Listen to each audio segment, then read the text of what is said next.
Okay, we're on. It's Matt Salmon in for Mike Broomhead. I was just in such a enthralling conversation with our next guest, Laurie Roberts, who's been a columnist for the Arizona Republic for years and years and years. And we were just talking before we got on the show today how she got her start covering the state legislature clear back in the 80s.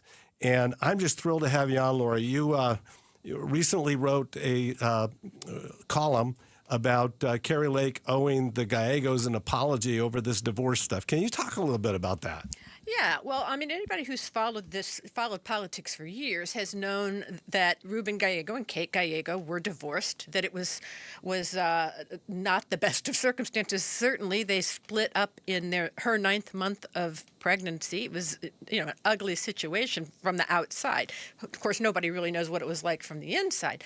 But their divorce records were sealed way back when, 2017, I believe. This year, Kari Lake and others have spent all year trying to get those records unsealed, though she did not file the lawsuit. She certainly was a big part of that and she brought effort. It up a lot. Right. Every year, every week, every month, what is Ruben Gallego hiding? What is he hiding? Did he do this because he wanted to go shack up with a D.C. lobbyist? There's something bad here. There's something very bad about his character. On and on and on and on. Well, about 2 weeks ago, or maybe last week, the records were finally unsealed as a result of the Washington Free Beacon's public records lawsuit against the Gallegos or against the state. Which it's fair to say is kind of a MAGA publication, right? But yeah, I think it's a fairly far-right, conservative media outlet. Anyway, so the records were unsealed. At long last, we were going to find out what is Ruben Gallego hiding, which has been the mantra of the RNC and of Kari Lake all year long.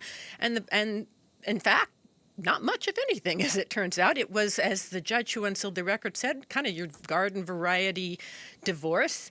He filed for divorce. A nothing burger. Pretty much a nothing burger, yeah, with a little side of ketchup or maybe some McDonald's French fries on the side. I don't know. But, there wasn't really anything much there that we didn't already know. So that there was no domestic violence that was listed. There was no talk of extracurricular activities on the side that was listed. There was nothing really there. Of course, we have no-fault divorce laws. And furthermore, we've always known that Kate Gallego and Ruben Gallego have remained pretty good friends. They've endorsed each other's campaigns throughout. So if there was a problem, it seems to me it was probably between the couple.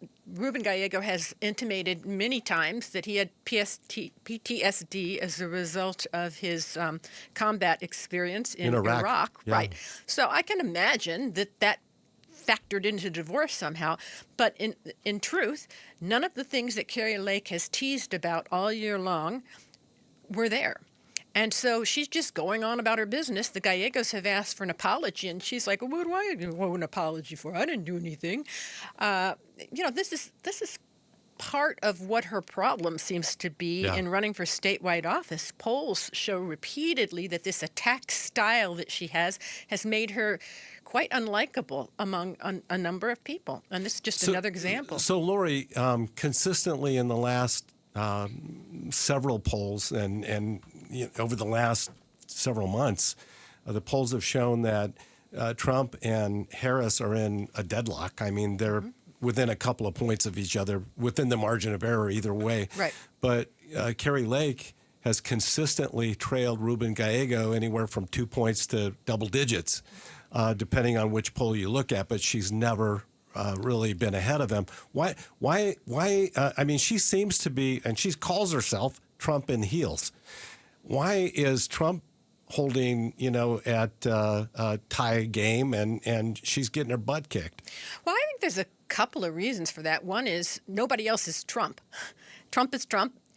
Kari Lake is not Trump, even though she wants to portray herself that way. And the other thing is that it's this attack style that she's got that has made her very unlikable in the state. And I think if you go back to the governor's race, when she was telling the McCain Republicans and the rhinos, get the hell out, just sneering at them and get the hell out, and we drove a stake into the heart of the McCain machine. Well, those are the very people that a Republican needs to get elected. They're the ones that decide general elections. She is loved by her choir, the MAGA people. That's about, 30, 35% of the party. Right. But you can't win a statewide election with 30 to 35% of a party. You have to have moderate Republicans. You have to have independents. You have to have the McCain wing of the party that you just drove a stake into the heart of. And then what I think she's finding out is that it's very difficult once you've driven that stake into the heart to yank it back out. I see the same thing, and I mean, I saw it up close and personal. I was in that governor's race for a time. Ooh, I know. And I never thought in my wildest dreams that I would ever be called a rhino. I was one of the founders of the Freedom Caucus at the federal level, and I've always fought for the conservative side of the equation, but I'm not a guy that will bend a knee to Donald Trump. And I'm not going to, capitulate on the goofy stories about stolen elections and things that, fantasy stuff.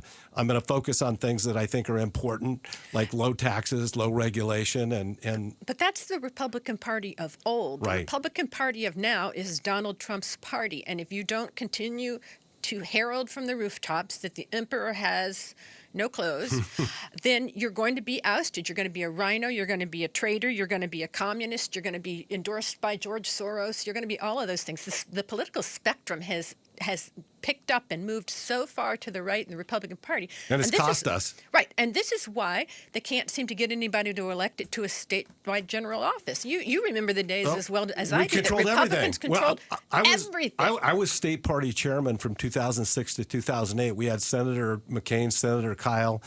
We had a majority of people in the U.S. House of Representatives. We controlled the legislature, the governor, the Secretary of State, the Attorney General. And now it's all flipped. Well, and the reason for that is it's not that the Democrats have suddenly become popular. It's not that we've suddenly become a bright blue state. It's that the Republican electorate in the primary, which is like a minority of the minority of voters, puts up candidates that are far to the right, not that likable, and unelectable to a general statewide audience. I contend that the current MAGA folks, the ones that consider themselves the far right, aren't necessarily the most conservative on policy. It's about demeanor. It's about nastiness quotient. Yeah, I think that's true. I think that it's also about what you emphasize. I don't hear the MAGA crowd emphasizing free trade or low taxes or any of that. I hear them talking about trans people in bathrooms and things like that. Just some hot button culture issues that seem to animate them more than anything else. I mean, and in fact, with Donald Trump, he talks about tariffs. That doesn't strike me as a particularly Republican stance. Not remotely.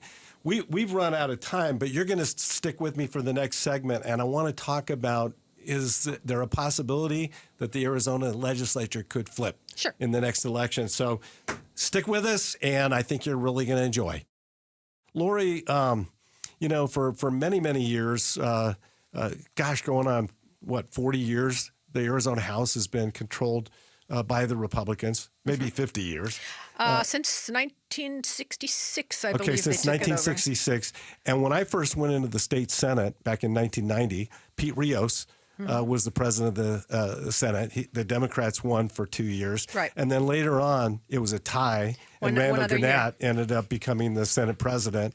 What do you think's going to happen? I mean, I know there's some races out there that are really being watched. The one in Tucson, where Vince Leach is running on the Republican side. You got J.D. Mesnard. That's going to be a close one. I think the ones that you should really watch are in Chandler. That's Legislative District 13.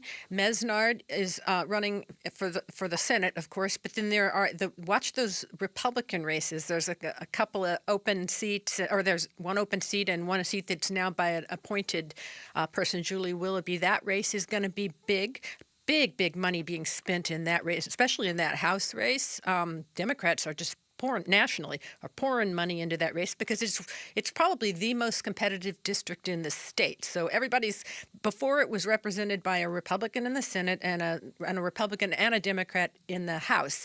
Both sides would dearly like to pick up a seat because, just for background, and your audience probably already knows this, but the Republicans control both the House and the Senate, but only by one vote. Right. So that makes every one of these competitive races huge. Any one of them could change the dynamics. Watch Tucson, especially the House race, I would say at this point.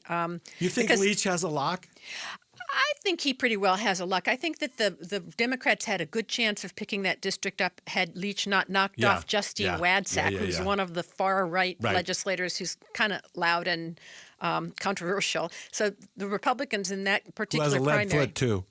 Lead foot. Yeah. Oh, yeah. Driving 70-something in a 35 zone gets you in trouble. And then claims to be persecuted because she was speeding. How dare you? And telling everyone, I mean, she was a typical "do you know who I am" kind of person with her name on the back of her car. You know, that's... I hate that. I think she kind of messed up herself on that one.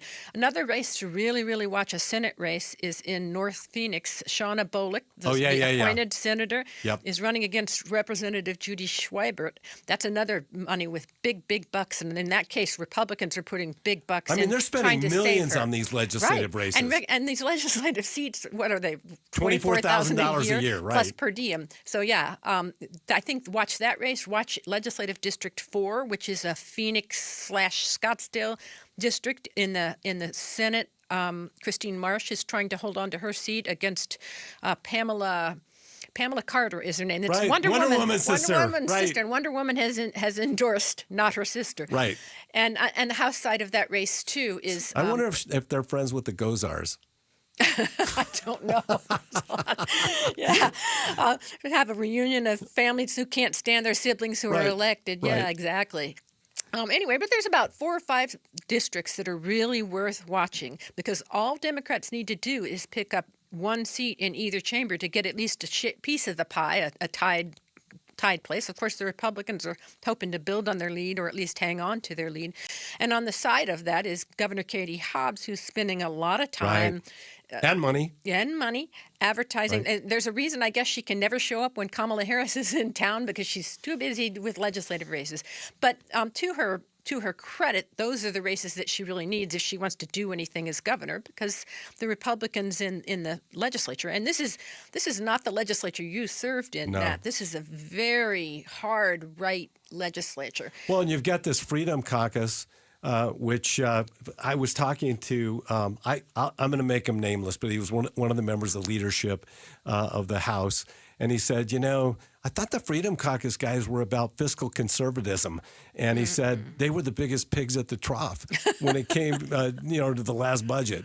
Yeah. Yeah, if you're talking about the legislature? Right, at the legislature, I mean, well, both sides, they couldn't ever come up with a budget. The Democrats and Republicans couldn't agree, so they just said, well, we got this $2 million, $2 billion. Let's buy some votes. $2 billion sitting on the side that was leftover money, so they just spent it on pet projects. And so the modern Republicans under the MAGA movement, it's not about smaller government. It's okay to have larger government as long as it's in my image. Yes, that's absolutely true. And that's very, very frustrating to me. Well, it is, and it's frustrating that they seem to call the shots on everything. There's just not enough traditional Republicans left in the legislature. Forget moderates. They're an endangered and extinct species. There aren't in Congress either.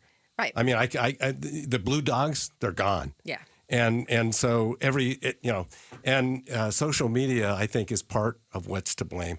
Because if you remember, we all say that we want bipartisanship and reaching across the aisle. But when Lindsey Graham gave a hug to Feinstein on the floor, both of them caught hell. If we wanted bipartisanship and reaching across the aisle and compromise, Kyrsten Sinema would be running for re-election. Right. She would. And I think she realized that she didn't have a place anymore. No, she didn't. And that's really sad because when it comes to actually performing and doing the things that you want your senator to do, she probably did it better than anybody I can think of in my past. Well, if you look at all of the things that Biden, before he bowed out of the race, was campaigning on, all of his legislative accomplishments, she had her finger heavily on the scale in every one of them. Absolutely. The Infrastructure Act and the CHIPS Act and so many of them. Absolutely. And the CHIPS Act is something that's benefited Arizona immensely. I mean, TSMC has invested $6 billion in Arizona in the last 2 years. Yeah. I mean, it's been phenomenal. But, Laurie, it's so great to have you on. I'm a big fan of yours, and I always read your column, and I think I always will. I think you're fair. You do your homework, and thanks for coming on. Thank you. Thanks for watching the Mike Broomhead Show. Catch up on Amazing Arizonans, a KTAR News podcast, and click the button in the middle to subscribe.